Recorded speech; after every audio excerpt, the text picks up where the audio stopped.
سنتر أفروديتي سبا وبيوتي صالون. مساء الخير على مشاهدينا في كل مكان. في الحلقة الماضية كنا مع صاحبة الأستاذة هند عاشور خبيرة التجميل. زي ما وعدناكم إن احنا هيكون لنا لقاء النهاردة تاني معاها، وهتعلمنا ازاي نعمل مكياج، ازاي البنت وهي رايحة الجامعة تعمل مكياج بسيط، ازاي الواحدة وهي رايحة شغلها تعمل مكياج خفيف كويس وهي رايحة شغلها ما يبقاش صارخ، ازاي تقدر تعمله لنفسها بدون اي رتوش. فالنهارده بنقول لها نورتينا للمره الثانيه يا استاذه هند. اهلا بك. وطبعا النهارده هيبقى الشغل عملي. تمام. وتعلمي بقى الساده المشاهدين ازاي يعملوا مكياج، وللطالبه وهي رايحه الكليه وللسيده وهي رايحه شغلها. تمام. هو احنا هنشتغل النهارده مكياج خفيف جدا لطلبه الجامعه، يعني ازاي اعمل ميك اب خفيف سريع كده ويخليني شكلي طبيعي وبلوك طبيعي ما بقاش مقفوره. بصي، هو اهم حاجه في الميك اب بتاع الصبح ان احنا نداري العيوب، نداري الهالات السوداء، مع ممكن بلاشر خفيف، اي شادو خفيف، روج خفيف جدا، بيبان لوك طبيعي وفي نفس الوقت مفيش عيوب في بشرتنا. اهم حاجه بنعملها في اللوك بتاع الصبح ان احنا بنداري العيوب، لو في اثر حبوب او في حبوب اصلا دي بشتغل عليه. يعني الفتاه بتبقى في سن معين بتظهر حبوب في وشها طبيعي، ده طبيعي. ممكن يكون ليها اثر وممكن يكون في حبايه نفسها، دي اللي انا يعني عايزه اعمله ان انا اداريه لها.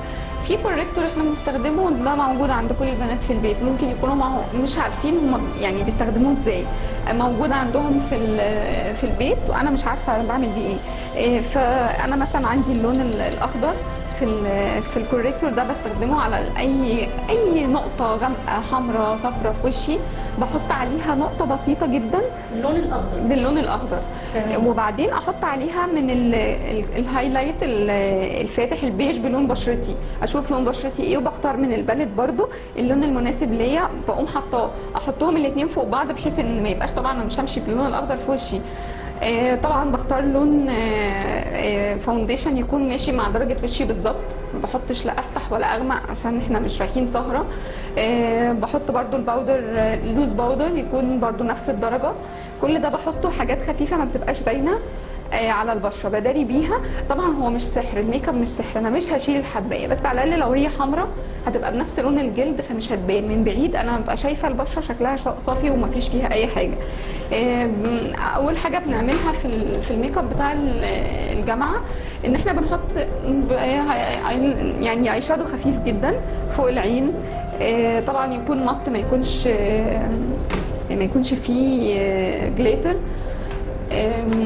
بسيط بقى. نتعرف الاول على الموديل. خلود. اهلا يا خلود. في الجامعه اكيد.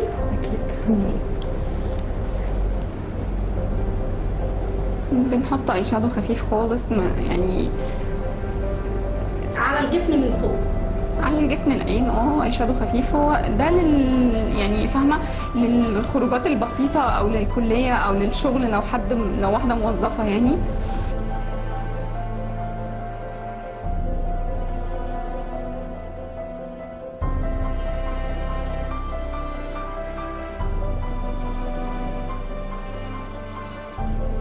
طبعا انا بفضل ان كل واحده قبل ما تنام بالليل لازم يبقى فيه كده روتين لازم تعمله للعنايه بالبشره. طبعا لازم تغسل وشها كويس جدا بغسول يكون مناسب لبشرتها. ده مهم جدا جدا جدا، لازم يعني لازم كل يوم قبل ما تنامي تكوني غاسله وشك بالغسول المناسب، وبعد كده بنغسل بتونر، بنقفل المسام بتاعتنا بتونر او ميه ورد. ميه ورد بديل او يعني لو مش متاح عندك التونر بنحط ميه ورد. بعد كده بقى ممكن تحطي كريم مرطب للبشره قبل ما تنامي.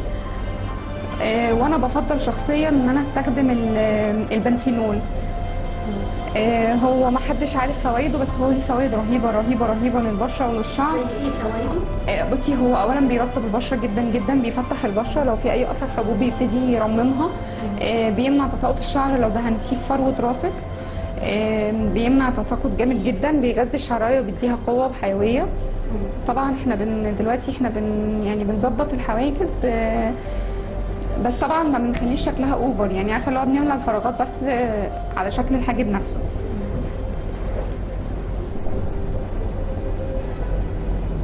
وبرده طبعا قبل ما نحط الميك اب لازم برده نبقى غاسلين وشنا ومنضفينه كويس جدا، ماسحين وشنا برده بميه ورد او بتونر.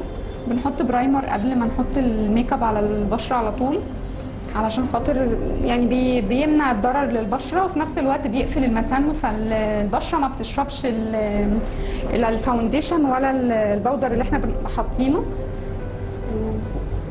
وبيفضل شكل البشره طبيعي زي ما هو، ما يعني فاهمه، ما بيقسمش بقى، ما بيبانش فيه مجير او شكله مش حلو يعني. هل ممكن لما الواحد قبل ما ينام يحط ماسكات وكده قبل هو ولا؟ يستحب ان انت كل اسبوع يكون ليكي روتين كده بتعمليه لبشرتك، تعملي صنفره، بتعملي مثلا ماسك بيزيل البثور السوداء من البشره، ممكن ماسك ترطيب، ممكن عارفه تفتيح. لازم كل اسبوع كده يكون ليكي روتين بتستخدميه. ممكن تعمليه في اي وقت في اليوم، بس يفضل ان انت لما تعملي الحاجه دي ما تكونيش هتتعرضي بعدها لتراب لبخار. لكن ممكن انام بيه. ممكن لا، ما تحطيش الحاجه وتنامي بيها، ما ينفعش. لا ما ينفعش. هو اكتر حاجه تنامي بيها لو انت حاطه كريم مرطب وهتنامي بيه، حاطه بنسينول وهتنامي بيه. اكتر من كده لا، ما بنحطش حاجه على البشره. ممكن بنحط حاجه بسيطه كده. ده ايلاينر؟ ايلاينر بسيط خالص كده، يعني عارفه بيدي منظر حلو للعين. هل في قاعده معينه للايلاينر ولا عادي؟ لا، هو الايلاينر بيبقى ممكن بس على حسب العين، تخينه العين ضيقه ولا واسعه بنرفع الخط بتاع الايلاينر او بنتخنه. لو العين ضيقه خالص وصغيره بنعمل خط رفيع جدا فوق الجفن، لكن لو العين واسعه لا، بترسمي زي ما انت عايزه، بس هو ملوش قاعده معينه.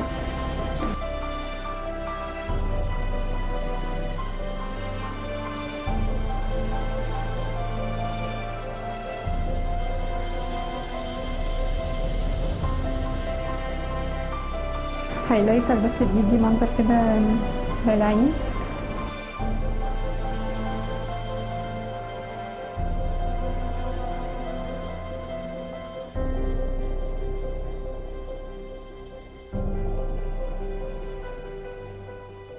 سواء اسمر او ابيض، ده بيبقى على حسب برضو العين. لو العين عندنا واسعه قوي بنحط لها كحل اسود، لو العين تكون صغيره وضيقه يفضل ان احنا نحط الكحل الابيض علشان خاطر بيدي وسع للعين، بيخلي العين يبقى شكلها باين.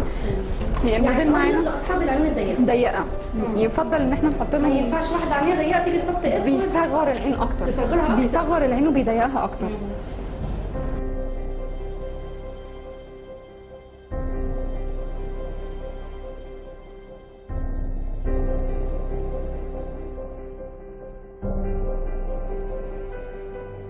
لازم نحط ماسكارا، برضو ماسكارا خفيفة خالص.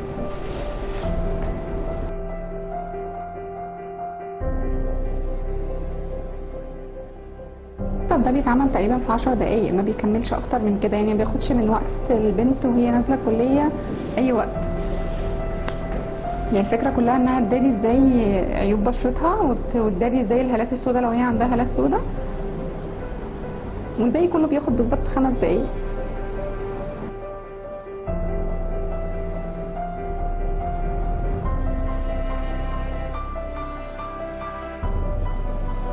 بقى بلاشر خفيف خالص.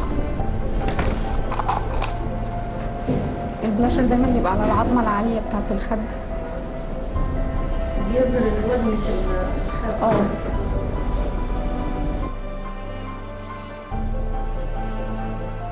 دول سهل بسيط جدا ومبياخدش وقت. طبعا ده بالنسبه للميك اب اللي هو بتاع الكليه بتاع، لكن طبعا لو ميك اب سويبه ولا ميك اب فرح لا، بيبقى له طرق ثانيه كتيره مختلفه تماما يعني. وبعدين بنحط روج خفيف خالص.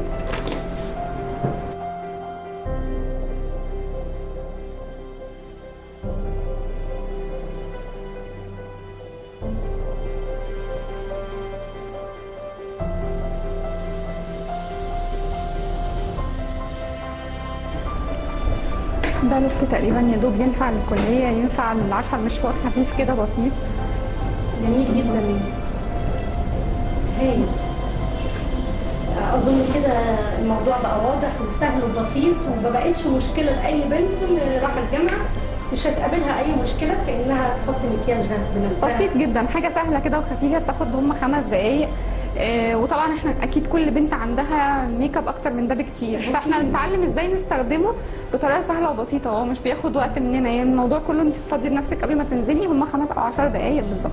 واهم حاجه انك تبقي مهتميه ازاي تنضفي بشرتك قبل ما تحطي ميك اب وبعد ما تشيلي الميك اب، عشان تفضلي دايما محافظه على بشرتك، تكون طريه وتكون شكلها حلو، وتحافظي عليها من التجاعيد. لان طبعا لما بنسيب الميك اب مهما كانت الماركه نظيفه وعاليه، لو سيبناها على البشره طبعا بعد كده بيبقى لها اثر تجاعيد، بتقلل الكولاجين اللي في البشره، تحسي ان البشره باهته، تحسي ان هي دايما مطفيه. مهما حطيتي بقى بعد كده ماركات يعني غاليه، ده ملوش علاقه، هو دمر البشره خلاص. تمام.